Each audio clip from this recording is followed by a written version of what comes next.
Tonight's episode of Smokeyheads Retro Movie Show is brought to you by Jay's Pick. Something deep in my heart, Baron Munchausen. A lot of people don't know it. If you love Time Bandits, this is your movie. The same director, the little people. If you're a fan of Terry Gilliam, it's definitely up your alley. It's because it's a weird ass movie, just like all the movies.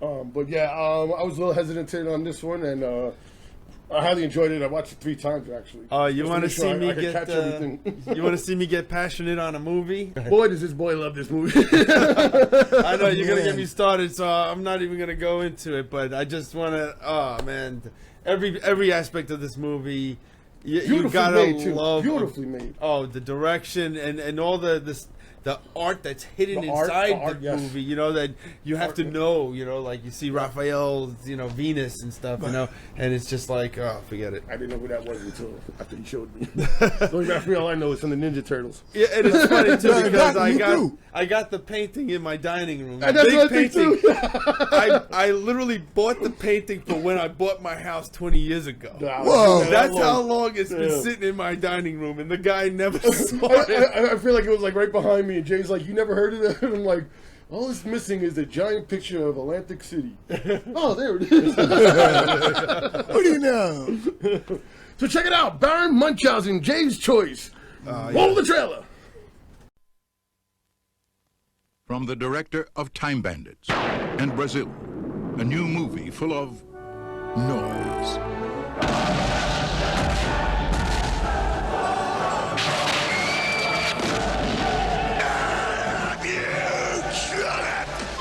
Flying objects. Trust me, madam.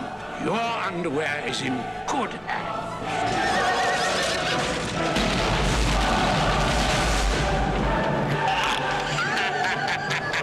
I'm back! Seafood. Hello. Is there a doctor in the fish? Celebrities. I'm Baron Munchausen. That sounds nasty. Is it contagious? Compassion. The Sultan is going to cut off my head. And? Travel. Now you come back here and expect me to follow you to the ends of the earth? Yes. All right.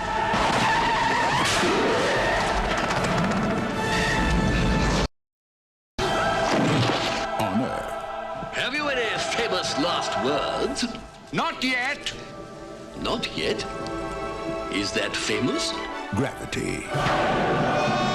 We've been dropped through the center of the world to come out on the other side. Bull. He was full of it. The Adventures of Baron Munchausen. A true story. We've got the film to prove it.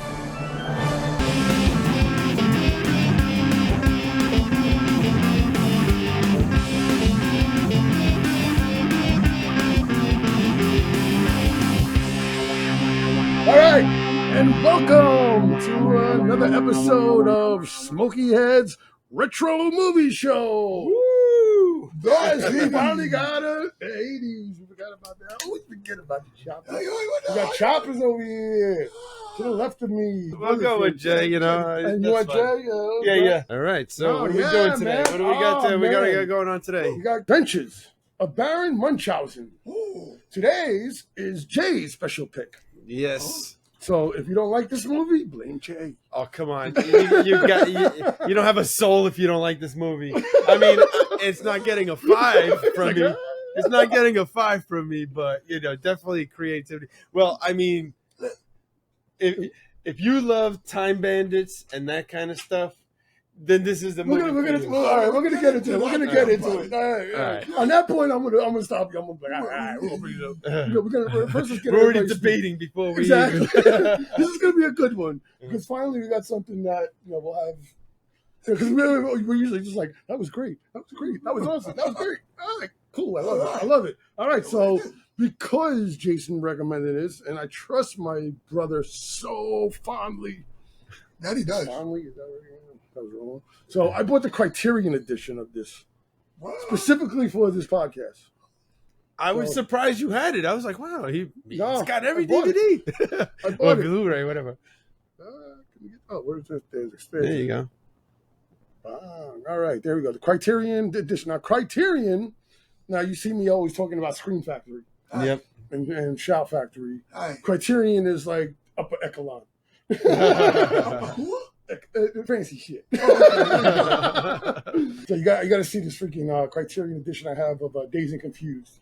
Oh, It's wow. sick. Yes. Oh yeah. Yo. Because we'll be doing the '90s in the second season. I had to buy it. I was just like, you know what? We watched this a lot as a kid. Yeah, when we were younger, But I was just like, I was always remembering, like, I was like, yeah, it was okay. It's like so many artist references, you know. Like, it's crazy stuff. we'll get Yes, into it. we got a lot of stuff to Yeah. get into. So let me start off by reading off the synopsis. How about that? Yes, let's do this. I'm actually kind of curious to see how they describe this movie. Yeah, me too. This is Criterion, so now you're going to get some top level shit, not like that Rambo crap.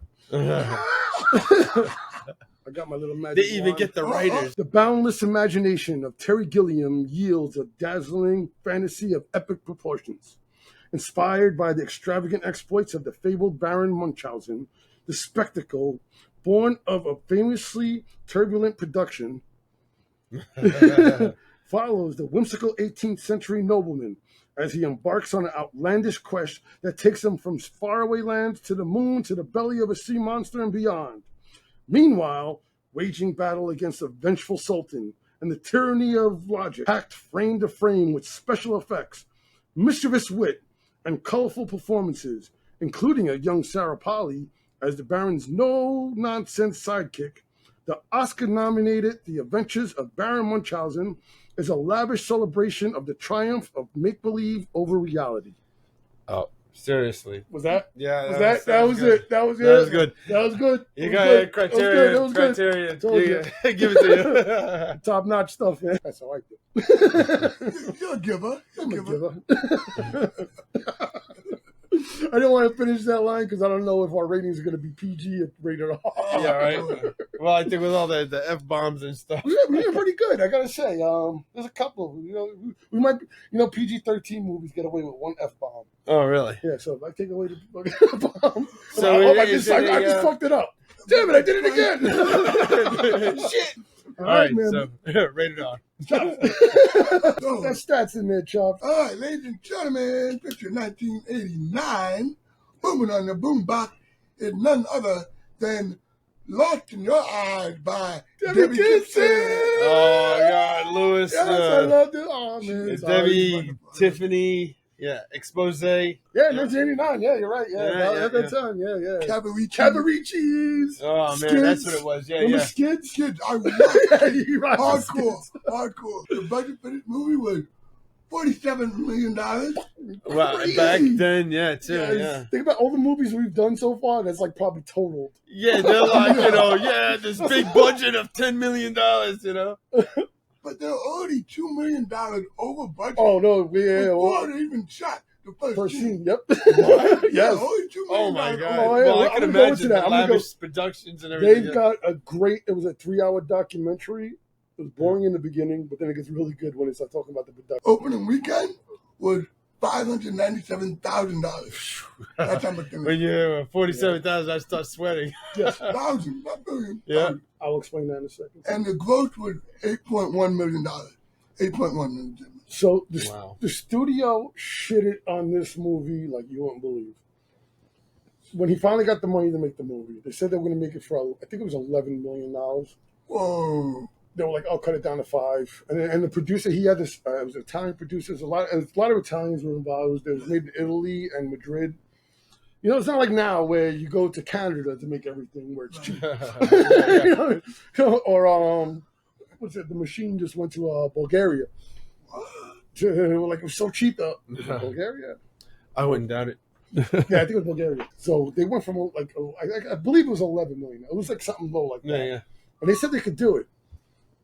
They said they were getting ripped off left and right. First of all. jeez. They kept overcharging him like crazy. Then they had to do things like they had to ship stuff from Italy to Madrid, and it was just like all that shit like that. And they just kept giving him more money. I mean, kept charging them more money and more money. Yeah. And also, then studios kept changing. The studios on the studio heads. Yeah. So they would be an asshole. Oh no, we don't want to do this no more. We don't want to do this no more. They would stop it, then they start it, then they stop it, and every time they stop it, start it. So many delays. One of the producers, he said, "You look at the movie. The budget shows. There's not one scene in this movie that doesn't look like they spent money on it." Oh, absolutely. Right. That's what I said. I mean, that's probably $2 million before even. Now, when the movie finally was going to come out, they shitted on it, and they literally gave it 26 prints. Wow. 26 prints. That means it's 26 fucking reels of film. Only 26 theaters can get it. Only 26 theaters can get it at one time. So they wanted it to fail, and they even said one of the studio heads was like even at one point was like, "Oh, why are you doing this for?" "Oh, because I don't want Terry Gilliam to succeed." But they hated him. They hated him. Dude. You know, and you know the guy. You know, he's Monty Python. You know, like forget it. Yeah. Talk about it. Talk about it. You know? Yep. All right, he's going to talk about it. Yeah. So you know, we got director. You know, Terry Gilliam. As we're talking about. You know. And, you know, he's known for Brazil, Monty Python, Time Bandits. We've already done that. Yes. You know, we loved it. You know, Fear and Loathing. You know, like I forgot. A lot of people don't even realize it. You know, that they does it. And actually, this is supposed to be one of a trilogy, like an unspoken trilogy. Oh, I didn't know that. Yeah. So the trilogy is supposed to be Brazil, and Time Bandits, and basically it's Time Bandits is visiting the child, Brazil is visiting the middle-aged man, and this one is dealing with death and old age and coming to terms with it. You know, and I was like, I would have never put that together. Also, I have to say for the record, now I will get shit as a movie critic, but I fucking hate Brazil. I'm, you know, there's things I liked about it, but production design is always Terry Gilliam's thing. He's very artistic. You know? Yeah, it's very artistic. Yeah. But Time Bandits is unspeakable. I know. I couldn't do Brazil either myself. You know, and I love a lot of his work. You know, I'm pretty much. I'm 50-50 with him. Yeah. I was this was on my lower level before you picked it. All right, so then we got the writers, Charles McKeon. He's also the guy who played Augustus. What? Oh, yeah, in the show, right? In the movie, right? Adolphus. Terry Gilliam, of course, was part of it. And then let me see. Watch me butcher this one. It's Gottfried August Burger or yeah. It's German, so I don't know how to do the U. You know, it's got the two dots on it. The 2 dots on it. I don't even know so it's like Motley Crue. And then we got starring John Neville as the Baron Munchausen. Yeah, he wasn't in a lot of stuff that I knew of. No, he's actually a stage actor. Shakespeare. So it was very surprising that he actually did the movie, but he loved Monty Python, so that's why he did it for Terry Gilliam. That's awesome. You know, yeah. So people did some favors for fucking Terry Gilliam, man. You know, I'm sorry, Monty Python. What do you want from me? And then we got Eric Idle, of course, of Monty Python. You know, So he said on the documentary he did a Life of Brian too. I think. Yeah, he did. Yeah, that's why I said Monty Python because basically it was all. Yeah. Well, he did the best. Monty, Holy Grail. Holy Grail, Life of Brian. You know, all of them. But the Holy Grail is like up there. It's the Holy Grail. But he said, would you ever make a movie with Terry Gilliam? He's like, oh, yeah. No, when they take it to him, I was like, oh, shit. He was like, fuck, this is going to be a rough one, isn't it? And because he's known to fight against the studios. Oh, yeah? Terry? Terry Gilliam. Terry Gilliam. Yeah. No, Eric Idle was chill as fuck. Yeah. He's like, I knew it was going to be a fucking rough production as soon as it started. But he complains about it a lot, but he still loved it. But I tell you what, you know, like I know we're going to go into it, but you know, you just don't see movies like this anymore. The kind of production that went into it, and the creativity, it's just fucking gorgeous. It's gorgeous. It is. It's beautiful, and some of the recreations of paintings and art. Forget it. I'm getting. We'll definitely talk about that. I'm adamantly defending this one. Yeah, I know you will. Yeah. He's gonna be me and you. Remember how me and you were survivors? We got Sari Polly. Paulie. Sari Polly. You know who played Sally? Polly. No. Polly. 2L. If I say this movie, you're gonna fucking blow. It's gonna blow your mind. The Dawn of the Dead remake. What? She's the star of the movie. Oh my God, that's her. Oh man, that's crazy. Yes. Oh wow. Yeah, I knew her name right away. What? Wow. Yeah, she's the girl that wakes up in She's the the beginning nurse. with her husband. Yeah, yeah. Yeah, with her husband, and her husband gets eaten by the little girl. Oh wow. She's the star of the that is movie. great. And I So, know she didn't. I didn't like know. That's why I said I didn't know she was in this movie. Yeah, I was like, holy shit! She's also in Go. Oh, okay. Remember Go? Yeah, I know Go. Go was like that, like when Pulp Fiction came out, they were trying to do like a Yeah, teenage version exactly. of Go. Yeah. All different stories. But now she's like a writer and director and everything. She's she's okay. big. Yeah. She's I know she Well, I mean, did like not have a indie. good time on this production. You know, she thought it was like torturous. You know. No, shut up. That's not what I heard. No, she was On like, you know, documentary? she was in like Traffic cold guy. water, you know, for like 4 hours. Oh, well, she said was, that part, yeah. like explosions Like, all well, over the that- place. Yes. But she says on the documentary, she says, though she had to go through all that, like people like Eric Idle and Terry Gilliam and like everybody like comfort her. Like Eric Idle bought her a freaking jacket. So Yeah, to keep her but warm. that's the thing. She felt that, you know, like a kid, like, you know, She she's was a like, kid. yeah, I She was a survived kid. it and Yeah, stuff, she but was a that's kid. torturous Yeah, for a yeah. child. For a child, yeah. You know, like, Yeah, that it's shit was okay if definitely you're not hold adults and today, stuff. man. Holy shit. Well, that's what it is, you know, like, yeah, you just don't, you know. But she still said she loved she loved everything. I loved every minute of it. Well, I think Now, it was one thinking of those back, things. thinking Yeah, about- I was going to thinking say, you back. could be through the most, you know, ridiculous, you know, adventure, you know, like rain pouring on your camping trip and Well, everything breaking. You know, And then you're like, that was the best time ever. The- But it was the most miserable time while you lived the it. biggest thing that you got out of the documentary was that they had the worst fucking time making the movie because it was just everybody was interfering. There was always constantly something happening. At the end of it, when they actually saw it on the screen, they were like, "You made fucking something beautiful," and none of that translates from what the production, how bad it was outside of it. Oh, no, absolutely. You You would know what I'm think saying? that, you know. Like, you think that like, everything was hunky dory. Yeah, they got their shit together. You know? Hunky-dory. What the So, fuck? yeah, thank God we got editing software. Although we might just have to leave this so that way every time we say hunky dory, you know what we're talking about. You know? Yeah, really. Okay, and then we got Oliver Reed as Vulcan. That was crazy. you I didn't know? know he was in this movie. Yeah, he played. You know, he was like the Lord of the underworld, right? Yeah. He was in Oliver. He was the I always hated that. 'Cause I saw Oliver when I was a kid. The school took us to see it. You know, please, sir, I want some more. Yeah. I know Oliver, but He was like I don't know Oliver like that. But he was like the bad guy. But I remember like he killed the girl in that, and I was like, I liked that girl, and I was like, what the fuck, man? I'll never like that actor again. Exactly. He's a bad 100% man. true. And then we got Charles McKeon, who was one of the Adolphus, the guy that wrote it. That we would just co-writer. Let's correct that. Then we got Winston Dennis, who played Albrecht. He was the big guy. You know, the strong guy. You know. Did you turn funny? That's a great line. And then we got Jack Purvis, who is Violet. Time Bandits. Yep, he was actually in 3 of his movies. Really? Oh no, wait a minute. I'm sorry. It was Gustavus. I said Violet. That's why it threw me Gustavus, off. yeah, Gustavus. He's Gustavus, the short guy that can blow the wind and has the hearing. I know Time some Bandits, music. You know, yeah. He was in 3 of them. He was in Fucking Time awesome. I Bandits, love it. this one, and I believe it was Brazil that he was in also. Really? Yeah, so Oh, he was man. the only one that actually made it into all 3. I might Terry watch Brazil Gilliam's. now just to see him again. Yeah, right, exactly. I love him. I love him. And he's great in the movie, too. Yeah, Yeah, okay, but then we have Robin Williams, who actually talk didn't about get that. paid. You know, he got it he actually did it pro bono, and his name is not in the credits. Do you know why? Because they went over budget. No. Why he didn't want his name in the movie? Oh, why? The producers were going to exploit his name to be like the marquee of the reason why like, hey, yeah, Robin Bob Williams in it. is in Baron Munchausen. Yeah, wow, I didn't even know that. That's And crazy. he's a good friend of Terry Gilliam. Yeah. And he was like, no. He goes, nope. And he did get paid, but he got paid the minimum. Oh, yeah, What do you call that? Yeah, the union. Yeah, minimum. whatever we did, union minimum. But he didn't want his name in it. He wanted nothing to do with that and everything. Because I'm doing this as a favor of a friend.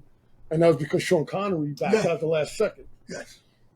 And he was awesome in it. As so always, it was good. No, it was a good point that they talk about. Yeah. Definitely, yeah. You know, they wanted Jim Wilder in there as well. And Oh, one of yeah. the people, Jim Wilder and Walter Matthau. And, wow. And Moon. Yeah. The King of the Moon. Yeah.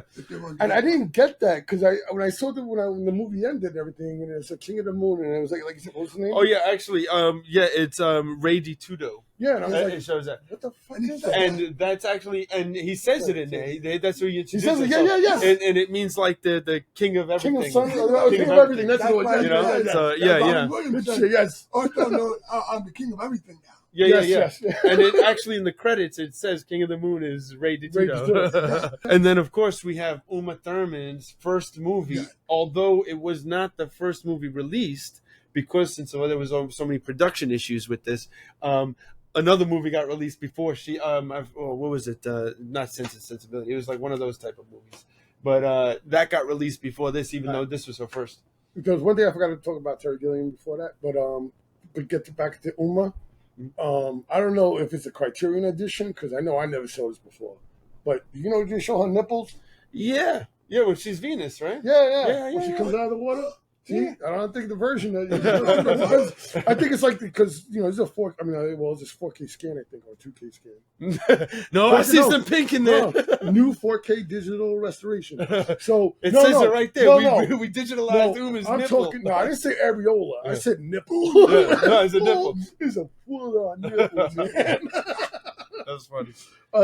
She's recreating the Venus painting. I feel like it was cut.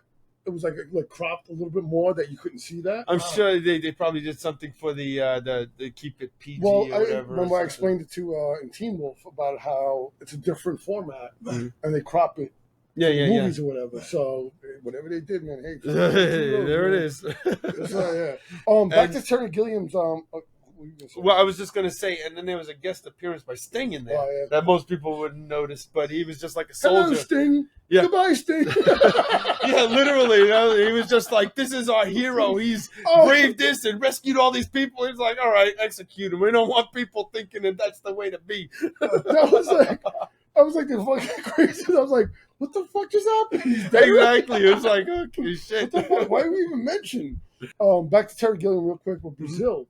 When this, because you reminded me when you talk about the delays, Brazil came out in Europe and it did pretty good, whatever. America didn't want to do it. They wanted him to recut it, and he was like, "No, fuck you." Yeah. And again, Terry Gilliam fighting against the system. That's all everybody knows him for is fighting against the system, and that's why they were giving him problems too with this movie. So they were like, "You won't fucking recut your movies. Like, you got to cut it down like a half an hour." And I was like, I think they should have. This one was 2.5 hours, right?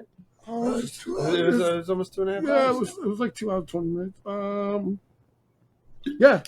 it's 2 hours exactly. Actually, 126 minutes. Exactly. But so they wouldn't release fucking Brazil until they finally released it and everything, and it didn't earn money anyway.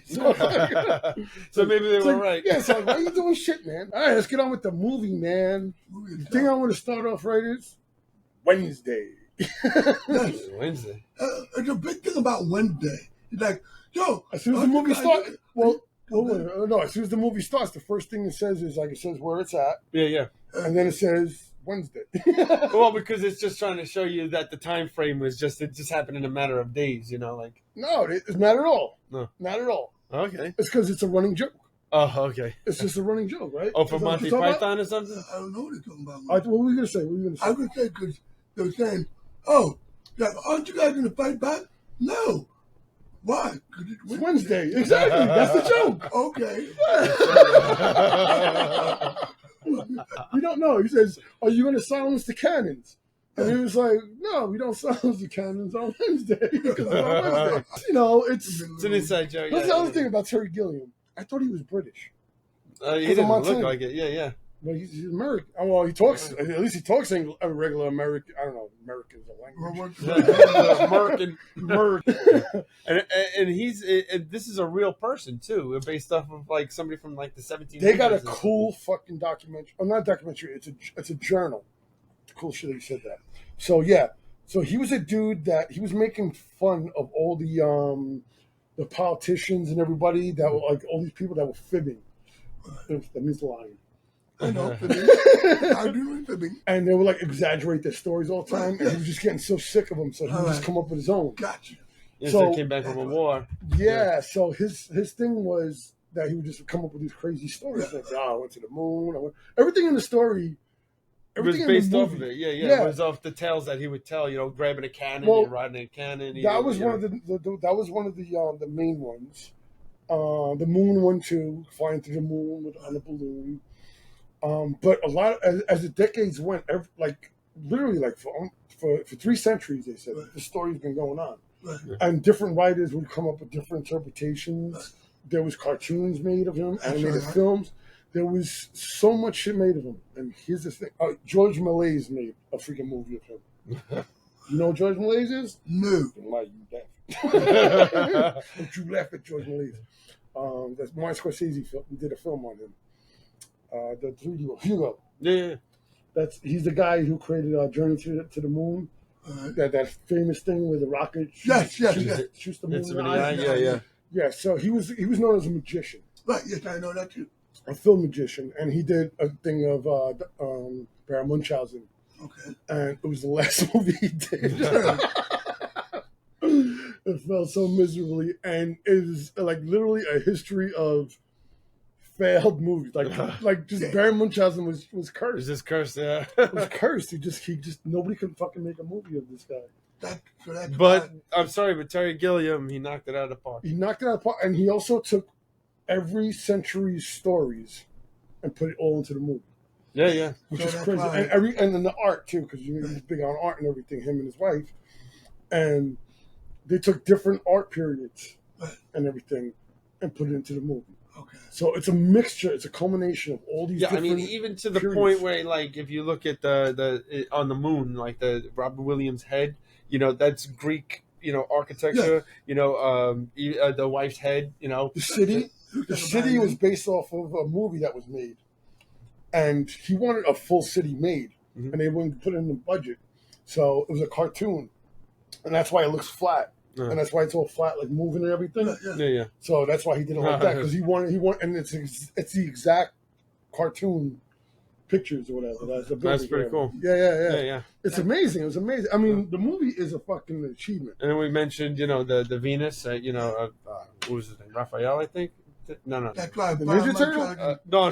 That's why Baron Munchausen comes in and goes, wait, I've had enough. I got to tell you the real story. That's why he comes in like And that's what we'll start That's from why the he's so beginning. pissed off about it. Well, and exactly and that's what Okay. happened. That actually did happen. All right. Somebody wrote a story about him, and he was like, "No, this is bullshit." Let's get back to where the movie is. That there's a war going on with the Turks, right? Yep. And They're blowing up the city. they're blowing the shit out of the city. Yeah. And that's the other thing too, right, real quick. But Jesus Christ, like Terry Gilliam's got his freaking such a mark. Like as soon as the movie starts, you're like, "Holy shit, this looks like Time Bandits, the Napoleon scene."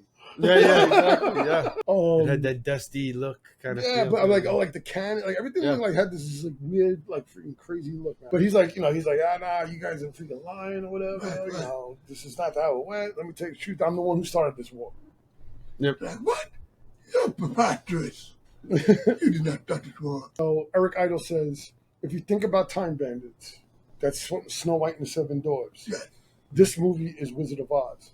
No. I never thought about that. Yeah. It's about him meeting his because he's Oh, yes. because you were there. Yeah, because everybody in the play was Everybody's there. in the play Yes, exactly. is the real players in his real life. Right. Yep. Right? Is Yeah. that good? That's a Yeah, good it's one, funny, man. yeah. That's a really good one. But he's so the first thing is about he makes the bet with The Turkish guy like the wine. Yep. And, your wine isn't as good as mine. That was I one know of the I can original get better wine stories. than you. He goes, I don't think so. All right, well, make a bet.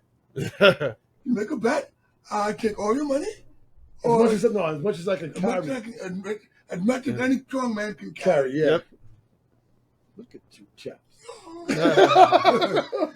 And after Stop that, paying attention. who's that? Did you get off the weed? Yeah, right, exactly. So then he wakes up, he wakes him up, and Eric Idle runs over there just in the nick of time with the last bead falling there. He put up a movie. And it's Sultan That Green. was so fucking cool. The way you just see that one little sand thing. Yeah, just like, woo, woo, woo. And what the thing that got me, they show each one of their powers in the beginning. Yeah. They're like Yeah, some yeah. X-Men shit, man. It was like cool as shit. Yeah, but you see how he was utilizing each Yeah, powers, yeah. So And that was also from one of his stories, was jumping out of the thing with the horse. yeah. He jumps out of it and That everything. poor horse, he almost broke his back. He saw his back legs like collapsing, like oh. Well, stop. All right, put the horse on the ground. And boom. I love too though where while he's waiting for him, he was like, "I made a masterpiece, the Oh, my Torture's goodness. Apprentice." Oh my god, the piano! Oh man, yeah. And you see there's people inside the piano with like all these spikes and hammers and stuff, and as the Sultan's playing the piano, it's like poking them like. He called it the Torturer's Apprentice. Yeah. like the He's Sorcerer's like, Apprentice. yeah, he's like, now this part, the torturer enters the room. Like, oh, it's great. Yeah. Yeah, and Gustavus, he's the one that the little guy. He can do he blows. blow, yeah. Well, he doesn't blow. He doesn't blow Yeah. anybody. He blows wind. He blows wind. I didn't Yeah. think it was- He has a strong breath, Like, you know? They're not J things. You know? And he also can hear, too. So, Yeah, so you got the big yeah. you got the big hearing, yeah. That's why. Oh, yeah, because he hears, He goes, he "What fell- the hell Or kind of he fell sleeping. asleep. Yeah, He yeah. fell asleep. I hope he didn't get into the wine. Yeah, right. Right off the bat. All the characters are great. They you know? really are. Oh, They really man. are. And So now we go back to the war and everything, but he still wants to continue telling the story. I want to tell a story and everything. And now we see the skeleton, the Grim Reaper. Yeah, shit. the Grim Reaper. That was kinda pretty kinda- fucking cool. I mean, it was a little muppety, Yeah, it of was course. stiff, whatever, but it still looked creepy as fuck. It was, you know? Yeah, well, you thought it was just the caretaker, and then all of a sudden it was like the doctor. or And then what something happens? like Somehow he gets knocked out, and then the little girl comes over there, and then the wings come behind that. her. Well, that's what it is. That she's upset, and they're pulling her away and stuff. And then she noticed, like when the doctor looks up, it was the skeleton. She's like, "No!" And she Was that hits the him. and ending? That was the ending. That was the ending. no, it was in the beginning when he passes out When and he stuff like passed that. out, Yeah. the little girl trying to look at me goes, "Leave me alone. I'm trying to die in peace." Yeah. Yeah. That But was then the the skeleton was there, right? And she Yeah, says, "Leave him but it wasn't alone," the and she doctor. rips the hood off, and the thing gets exposed and explodes or something. It turns into like some statue or something.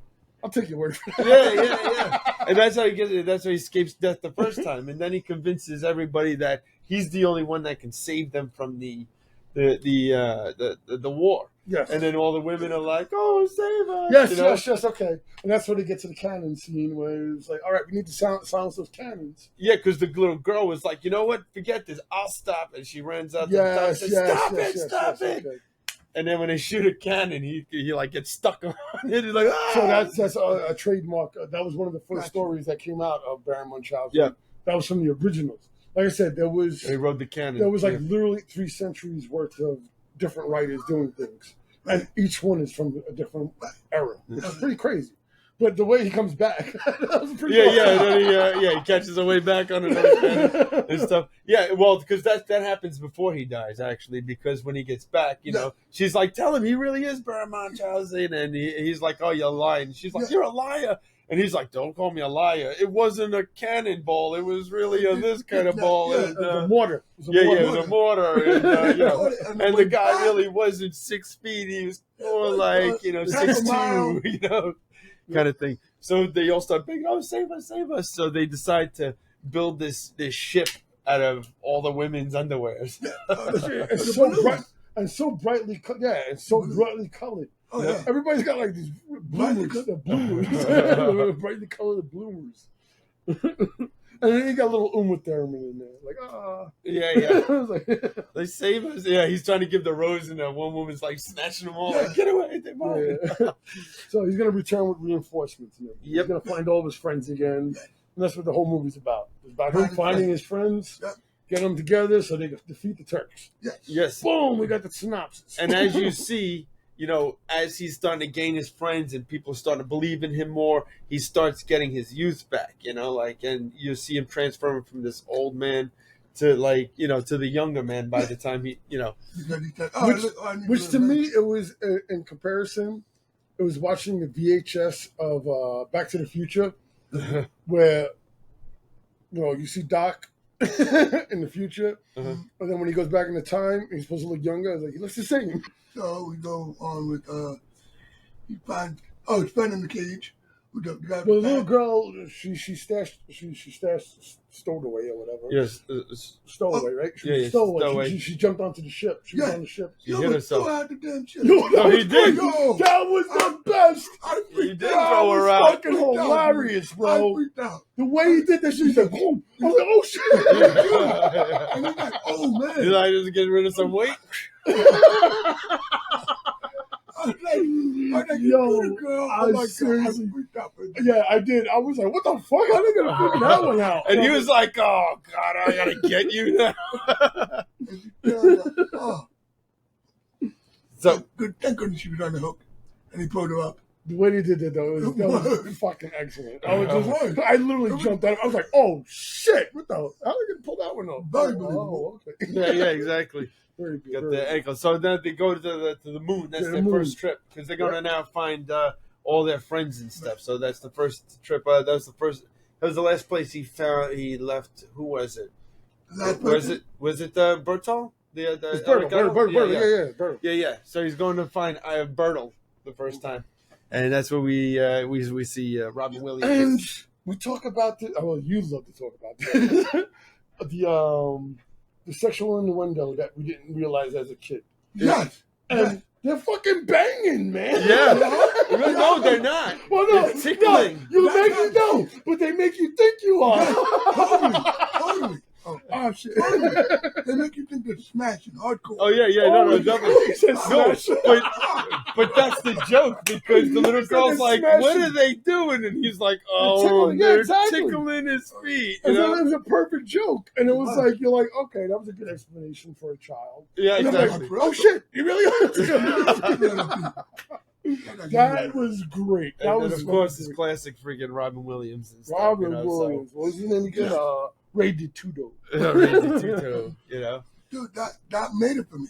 Robin Williams had me dying. He was because he's a little. At first, he's a little tame. But as his appearance goes on, it gets more and more crazier. Yeah, exactly. And then he just Well, gets that's what it is that fucking- you know what it is because he explains that as a head, when they're separated from the body, the head is all it wants to do is think about things and be educated, and the body all it cares about is like having sex and stuff like that. So yeah, if you notice, like once the head gets reattached, he like ties it. So there's like He hates- And also, when the head is on the body, it's colorful. When it's detached, it's all yeah, white. turns Yeah, turns yeah, grayish, grayish, yeah. That's I dead. noticed that too. It's dead Yeah. from the body. You know, and then of course the wife is in love with Baron Munchausen. Yes. So everybody loves Baron Munchausen. yep, you know, he's a ladies' man. You He know, is, so. he is. On You a know, damn so movie. Robin Williams isn't appreciating that. So because apparently they had some back in the day. you know, yeah, Robin back in Williams the day. didn't have a problem with him. It was the King of the Moon had a problem with him. Well, you know, so you know, if I keep saying Ray DeTudo, you know what I'm talking about. You know, You should go by the character. so he locks him up in the prison and stuff like that, and the wife helps escape and stuff. How do they get to the next, which would be the underworld, right? First Robin Williams chases him with the fucking bird with the three Oh my God, heads. 3 heads. Well, he finds Bertol in the cage, and then they escape. And then, Yeah, they get that shit with the asparagus and shit like that. Asparagus. They were throwing. He was throwing asparagus spears at them while they were fucking running on it. Robin Williams. Okay. Yeah. Robin Williams was on the three. Like, Well, not three Robin headed- Williams. You Oh, know, yeah, Ray yeah. DeTudo, just saying. Touche. Was throwing the asparagus spears, Right. and they put that was from the original story. Was that the asparagus spears were killing people and shit like that? Like, yeah, exactly. So and Terry Gilliam was like, "Fuck it, I like it. Sounds so crazy enough, it might work." Right. And they get them to split up, right? Split up because each one of them. the birds. vultures Yeah. was looking at each person. Yes. Oh, he told. So they yes, run away, The yeah. little girl told him to Yeah. split up, right? Yeah. You're gonna get this one. You're gonna get that one. Yeah, shit. And I'm gonna give you this one. And he's fucking going on a rant. Right. He's just like, hey, They're doing the And it's Robin Williams thing. hysterical, You know, doing the like, Robin Williams thing. And it's hysterical. yeah, you can totally tell he's ad-libbing it all. You know, like just going on and on about it. And and then they finally, Bertle, whatever, he's like, oh, fucking, they all get together, whatever, and He's like, all right, Bertle, I need you to come with me and everything. He goes, you had me freaking locked up for all these years. You did all this. Yeah. He's like, you did all this to me, and then you want me to follow you to the end of the world? Yeah. All right. Eric Idle has some of the best fucking lines. Yeah. Yes, that's what made Because and they're like little quick little lines, like you gotta catch it. Yeah, he's just like so dense, like so dumb, you know. He's just like, like the fish thing. I love the fish. But after they get out of the fish, first they see the war, and he's like, "I'm gonna go back in the fish." So now they go to the underworld, right? Oliver Reed. That's what I was saying. Like, how did they get they did the constellation fishing. They were freaking. Oh, you know what it is? They tied a rope to the tip of the moon and they climbed down. Oh yes, that's what it was. She cut Oh her yes. hair off and she took it to buy my No. They were climbing down the rope, and then he was like, "Oh, we need extra rope." He goes, "That's all right. I'll just cut it from the top of it."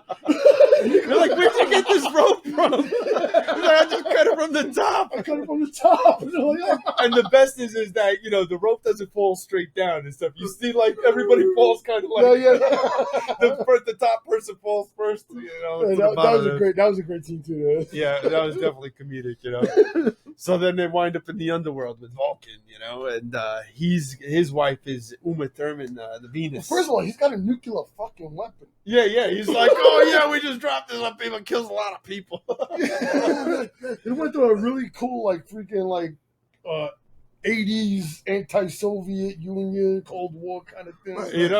That's why we have it down here in hell. We'll just drop the bomb on them. That's the good part. We don't have to see them die. He's like, won't that kill a lot of people? He's like, we don't have to watch it. We just shoot it from very far away. I already talked about Uma's nipples. Can we talk about it again? I will not be showing that clip. I will definitely get flagged on that. Yeah. So as we were talking, they recreated the painting of Venus. I wish I remember the painting name. It's like right on the top of my Venus. With the shell, and she's covering herself. And it's the birth of Venus. That's what the painting's called. I can't remember the name. There's a very famous painter. It's a very famous painting. But that's what they were recreating, even with the angels coming in and putting the cloth and everything. So actually, it's in my kitchen, in my dining room.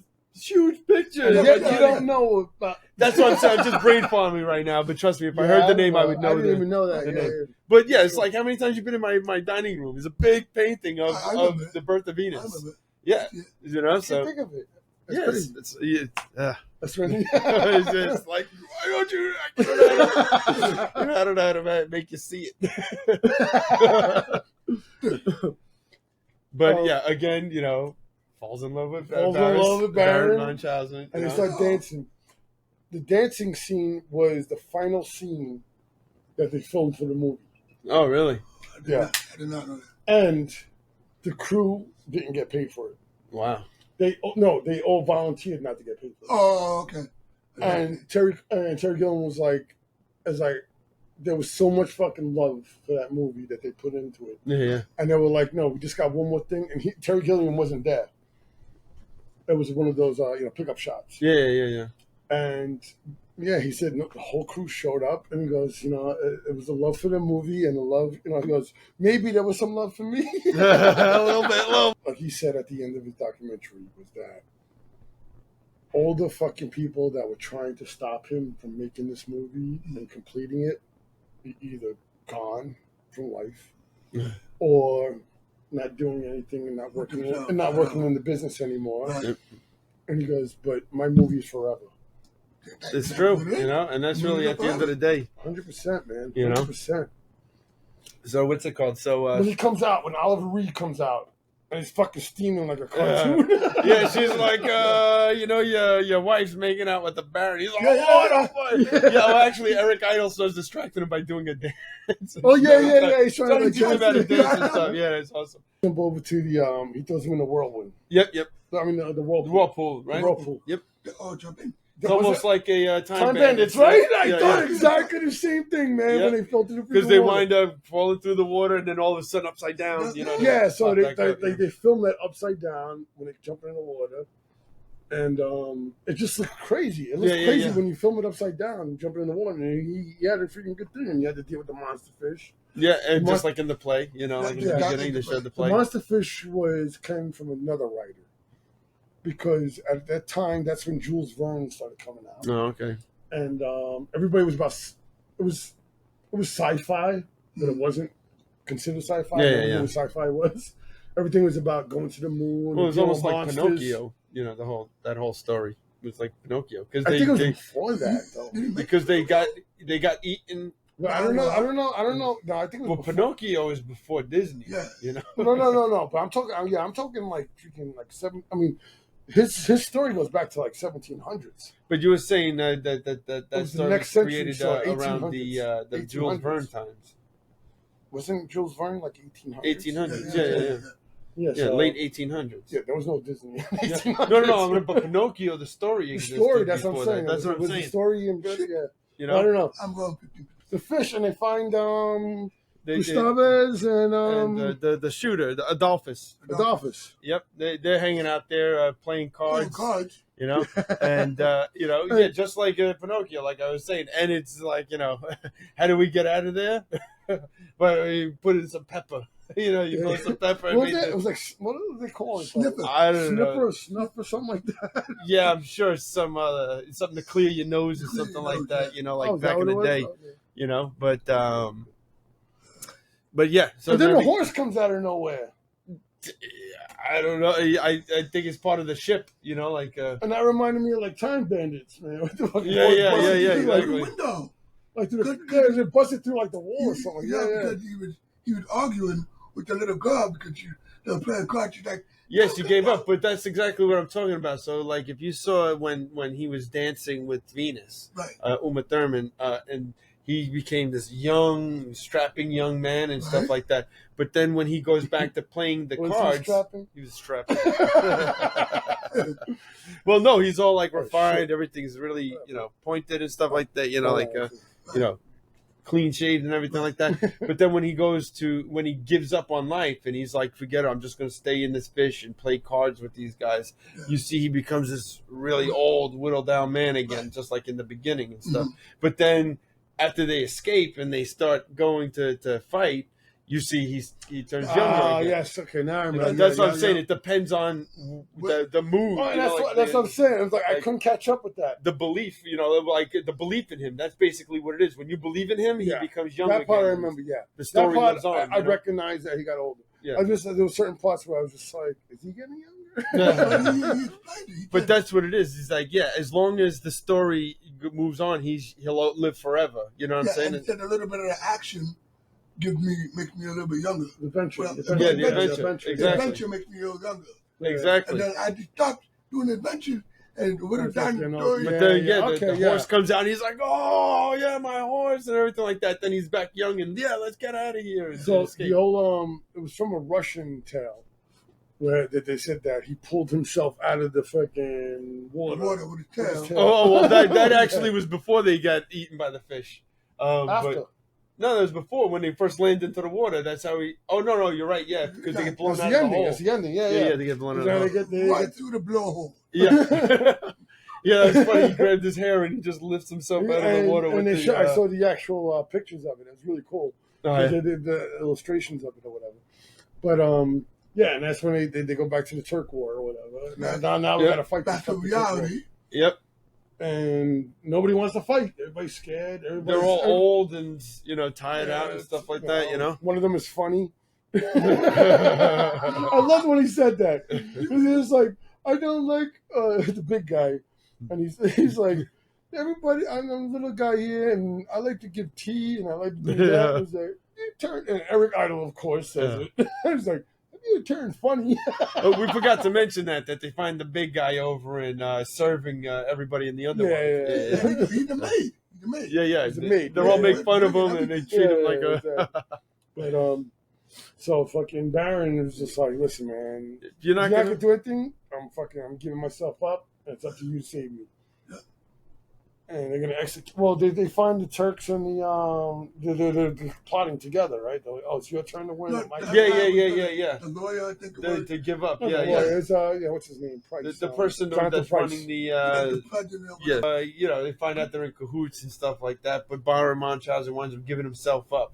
Say, like, go ahead, you can cut my head off. Do you have any last words? Not yet. Like, is that really a thing? Is that but yeah, he's hoping that, if he puts himself in danger, his team will come out and, and fix it. But, here it comes. They got a blind executioner. That is the funny thing.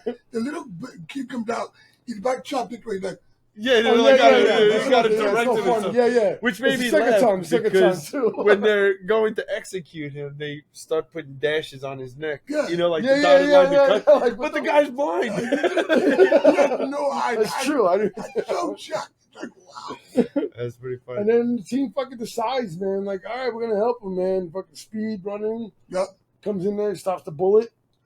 Oh, the mouse scene was awesome. That was like such a Looney Tunes. That was totally fucking Looney Tunes. Where they were just like, don't blow so hard, just blow light.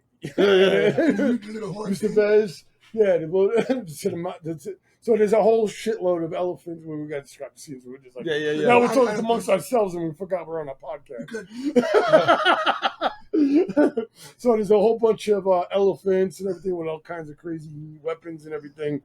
And they shoot a mouse by blowing it through a little through his ear hole. Well, because the person that always, that could hear really well now needs the ear trumpet. Is it ear trumpet? Yeah. Shit chops. He used to have one. What? And the mice, the elephants see the mice, and just like in the cartoons, like when you were little, they all stampede. They just all fucking go crazy and everything. They're like, knock out half of the fucking team. Or wipe out the army. They wind up defeating everybody. That was so cool. The reason you barely see any horses in the movie because there's a horse flu. That's why there's only one horse. Oh, Baron's horse. Oh, and the rest was elephants and whatever else was available. You see a lot of elephants there. That's pretty cool. I didn't know that. Yeah, good shit, chops. Hey. When you see the strong man with the boats. Everything's so over-exaggerated and it's so awesome. Well, that's what it is, because so the stories that he told are supposed to just be that exaggerated. Everything was... But that's what it is like, everything is so unbelievable, and then they show you that, wait a minute, he really did happen. do all this stuff. And that's what I was saying. I was like, everything was exaggerated because he was making fun of all these people that exaggerated. Yeah. The sniper shot with the Reaper. At the end, he shot Baron. Yeah, Jonathan Price is about to shoot the fuck. At the end, like they're all celebrating Baron because they're like, I'm telling you, I defeated everybody. And they're like, no way you defeated. He's like, open the gates, you'll see. Yes. And then all of a sudden, the town opens the gates, and sure enough, everybody's defeated. Yeah. So they're like celebrating. That was after that. I was after that. After what? Before the gates were open. The sniper guy, Jonathan Price, was up at the bell tower. No. That's after, because then they celebrate him and they build him a statue and everything like that. And as they're parading him, Jonathan Price shoots him. He shoots him, and that's how it ends. Because and then all of a sudden, Baron. Oh no, you're right. You're absolutely right. No, he's right, because he says that was just one of the times I died. Yeah. Yes, because he got gas. Yeah. You're right. Yeah, sorry about that. So and that's when he opens the gates and. Nobody could explain what they were thinking about that scene. That he opens the gates. Terry Gilliam, all he can do is do from the doors of perception. Yep. But nobody knew why they did it like that. Nobody could give you a real fucking. I watched the documentary. I mean, not the documentary. I watched the director's commentary. And nobody had an answer. And he goes, maybe somebody else can give us an answer. Yeah, well, wasn't it that after they won the war, it switches back to him telling the story in the play, like in the beginning? No. And they're saying, no, we won the war. And that's what they're like, why, so, no. how'd you win the war? You were just sitting there telling us exactly. The story about no, it. but it's kind of happens at the same time. No, that's what I'm saying. It's open the doors of perception. And that's where the doors from. Mm-hmm. And he's like, now you guys are perceptive that it was still worth. But they were still shooting at him while they were telling the story. It makes no sense. Yeah, all of a sudden it just stops. It just stops, and then but you see how it happened. I mean, it's weird. But it's Terry Gilliam. Extremely. It's Terry Gilliam. I don't expect anything less. All right, man. Choppers. Man, I was going to give this. I know it. I knew you changed it. I knew you were going to change it. I was going to give it a 2. Yeah. I was going to give it a 2 because I was like, oh my God. Because it was too long for me. 2 what? Two floating heads. I'll go 2 floating heads. 2 floating heads. You agree with that? Yeah, I Got guess so. somebody? I was gonna say maybe 2 ponytails, you know, the Baron Munchausen ponytails or something like that. But no, I'll go with homage of Robin Williams. I'll go with the floating head. True that. But I'm going to give it 2 floating heads. But as we were talking about it, you sold me a little bit. And Survivors. exactly. So I'm going to give awesome. it 3. That's all you hear. I'm going to give it 3. I'm going to give it 3 floating heads. Nice. Three floating Awesome. heads. Good shit. Yeah, I was gonna say, if you gave it a 2, I was gonna call you on your BS, man. I was like, I'm sorry, but I saw too much laughing going on, and a lot of energy on you this. Got into it. You got into it. No. That was basically it. So I'm glad that you got to enjoy it a little bit more. No. And then explain why you gave. What do you? Oh, I didn't even give it anything. I was just responding to Chops' reviews. All right, look at you. Like slow down. No, I thought you were telling me to go next. I thought you were telling me to go next. I was like, I didn't remember your review. Yeah. So I'm going to give it. I just like I said, I wouldn't give it a 5, but I'll definitely give it a 4. For floating heads on this one because it was. I haven't seen it in so long, and watching it again, I still loved it. It was still a great movie. Just like I said, all the art, the production value on it, way more than the humor, forget it, everything. I could just go on and on about reasons why this is something you should watch. And how about you, sir? I'm gonna go 3.5. You're gonna right in the middle. Right in the middle always. I know. I'm always in the middle. I was originally giving it a 3 the first time I saw it, and I was telling Jay, I was like, I watched it, and then I wrote notes, and then the next day I was like, all right, let me watch it again. I said, let me rewatch it and then understand what my notes meant. I'm looking at my notes and I'm like, I enjoyed this movie so much, and then I rewatched it and I'm like, holy shit, this movie's fucking. And I realized that holy shit, I did enjoy it the whole night, but it was just that it was too long. It was too long. So toward the ending, I just was like, I want to go to bed already. It's 2 hours now. It's long. I'm gonna go to bed. It's a great fucking movie. It is. The watchability, that's what brings it down a level. How many times they're gonna watch it again or whatever. Yeah. But I would definitely I enjoyed it on a different level now than I did when I was younger. Because I didn't get a lot of the jokes. Right. I didn't get the artistry. No. Watching. I mean, that's what I love about my Blu-rays and all that shit. Is but the fucking watching those documentaries, they give you like a deeper scope, and I'm like, oh shit, I never caught that. Yeah, I was originally like the first time I watched it, I was like, I don't need to own this. I'm gonna give it to Jay. Sorry about it. I'm keeping this. I'm keeping this. Yeah, no, it's definitely a keeper. You got to crack it open every so often. Yes. I mean, it's definitely not one of those, and that's why I couldn't get a 5 on it, because as much as I did love it, it's not one of those movies I can watch anytime. Exactly. That's the problem. But if you watch it every so often, every couple of years or something like that, you'll appreciate it. And it brings the child out of you, right? It does. It's like, that's why I said you just don't see adventure movies like this. It's just not so, at all. so based in creativity. It's It was. and art and everything. Yeah. The art is, I mean, as I said, the production value is just insane. Yeah. It's just, every dollar, like the producer said, was spent perfectly. And it's a movie that I think is going to live on for a long time, and more people are going to see it. Definitely underrated. Different age. Highly underrated. Highly underrated. I definitely agree with you on that one. Because I never wanted to see it again until you said you wanted to watch the movie. I agree as well. And, once you said Baron Munchausen, I'm like, I don't remember this. I really don't want to watch it. Because it wasn't, me and Jason, there was staples. Right. There was movies that we watched over and over again. Right. This was one of them that wasn't. It was we watched a couple of times or whatever, and then after the 4th or 5th time, we're like, it's not our movie. Let's go back to Goonies. Yeah, exactly. Yay! All right. Got another episode closed. Don't forget to like and subscribe us. And don't subscribe to us. Icon You want to like us and subscribe. Like us, subscribe us, like us, and subscribe us. All right, man. What movie are we doing next week?